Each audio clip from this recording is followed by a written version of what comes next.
Hello everyone, कैसे हैं आप सब लोग। कुछ साल पहले मैंने एक बुक में एक स्टोरी पढ़ी थी और वो स्टोरी मुझे बहुत पसंद आई। तो मैंने सोचा कि क्यों ना वो स्टोरी मैं आज आप लोगों के साथ शेयर करूं। यह स्टोरी है एक आर्मी के बारे में और उस आर्मी के कमांडर के बारे में।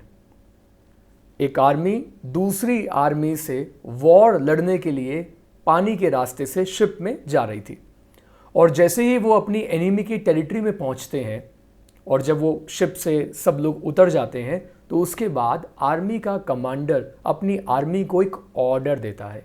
वो बोलता है कि जिन शिप्स में हम लोग आए हैं उन शिप्स में आग लगा दी जाए। तो सारी की सारी जो सोल्जर्स होते हैं, पूरी की पूरी आर्मी सरप्राइज हो जाती है, शॉक्ड हो जाती है कि ये क्या बोल दिया। अब सब लोग बोलते हैं सर आप ऐसा कैसे कह रहे हो, ऐसा क्यों कह रहे हो। तो कमांडर बोलता है जैसा मैंने कहा है वैसा करो। और सब लोग क्या करते हैं, सारे के सारे सोल्जर्स जिन शिप्स में वो लोग वहां तक पहुंचते हैं उन्हीं शिप्स में वो लोग आग लगा देते हैं।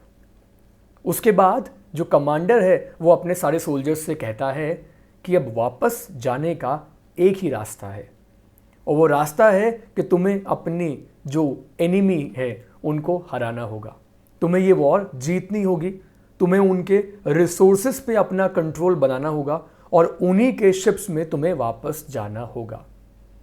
तुम्हारे पास तुम्हारे शिप्स नहीं है और अगर वापस घर जाना है, वापस अपनी कंट्री जाना है तो जाने का सिर्फ एक ही रास्ता है और वो रास्ता है इस लड़ाई को जीतना। आप जानते हैं कि इस वॉर का रिजल्ट क्या रहा।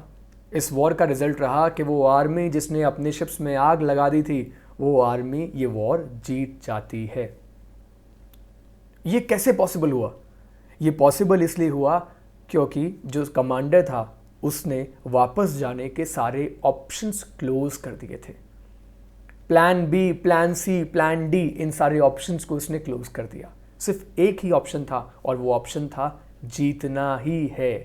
Eight any cost we need to win, we must win this war. आपके साथ भी तो ऐसा होता होगा।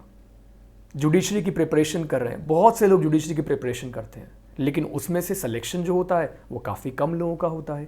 सिलेक्शन परसेंटेज हमेशा कम होता है। Now what is the reason?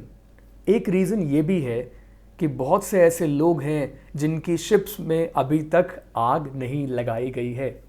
उनके पास ऑप्शन बी है, ऑप्शन सी है कि जुडिशरी में सिलेक्शन नहीं हुआ तो हमारे पास ये ऑप्शन है, हमारे पास वो ऑप्शन है, हम लोग प्रैक्टिस कर लेंगे, हम लोग बिजनेस कर लेंगे, हम लोग लॉ फर्म खोल लेंगे, हम लोग कोई प्राइवेट या गवर्नमेंट जॉब कर लेंगे। अगर सिलेक्शन नहीं हुआ तो उनके माइंड में पहले से ही ये बात, ये थॉट जो है ये घर कर चुका है कि अगर सिलेक्शन नहीं हुआ तो हमारे पास और भी तो ऑप्शंस हैं। तो वो ऑप्शंस जो है ना वो अपने माइंड से निकाल दीजिए, उन शिप्स को डिस्ट्रॉय कर दीजिए, उनमें आग लगा दीजिए। क्योंकि वापस जाने का अगर एक ही ऑप्शन है तो वो ऑप्शन क्या है? वो ऑप्शन है कि आपको जज बनना है, आपको जुडिशरी का एग्ज़ाम क्वालिफाई करना है और क्वालिफाई करने के बाद आपको उसी शिप में बैठकर अपने घर जाना है। Getting my point?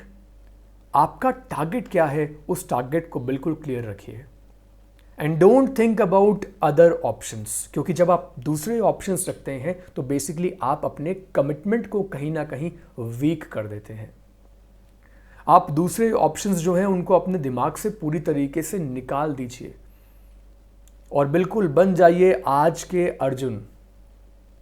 और अर्जुन की तरह, जिस तरीके से अर्जुन का कमिटमेंट था, अर्जुन का पैशन था, उसी तरीके से आपका भी कमिटमेंट और पैशन होना चाहिए अपने टारगेट के लिए। जिस तरीके से अर्जुन के माइंड में कमिटमेंट था अपने टारगेट के लिए। और जब आपके माइंड में ऐसा कमिटमेंट होगा, ऐसा डेडिकेशन होगा, इतना पैशन होगा, तब आपका हार्डवर्क जो है वो मल्टीप्लाई होना शुरू हो जाएगा। जितना हार्डवर्क आप आज कर रहे हैं आप उससे 10 टाइम्स हार्डवर्क करने लगेंगे जब आपका गोल पूरी तरीके से क्लियर होगा कि आपको सिर्फ जज बनना है। और उसके बाद आप देखिएगा, उसके बाद जो हार्डवर्क आप करोगे ना, आप उस हार्डवर्क को एंजॉय करने लग जाओगे। आपको अपनी पढ़ाई में मज़ा आने लगेगा। You will start enjoying it. और तब आपको ऐसा नहीं लगेगा कि इतनी पढ़ाई मुझे करनी पड़ती है। तब आपको ये लगेगा कि मैं जितनी पढ़ाई करता हूँ मुझे उतना ही और इंटरेस्ट आता है और मुझे बिल्कुल भी ऐसा महसूस नहीं होता कि मैं थक गया हूँ। या मैं बोर हो गया हूँ। तो मैं उम्मीद करता हूँ कि इस स्टोरी से आपको कहीं ना कहीं ज़रूर इंस्पिरेशन मिलेगा और आप अपनी जर्नी को आगे ज़रूर लेके जाएंगे। मैं आपसे मिलता हूँ ऐसी कुछ और स्टोरीज़ के साथ। तब तक के लिए थैंक यू सो मच।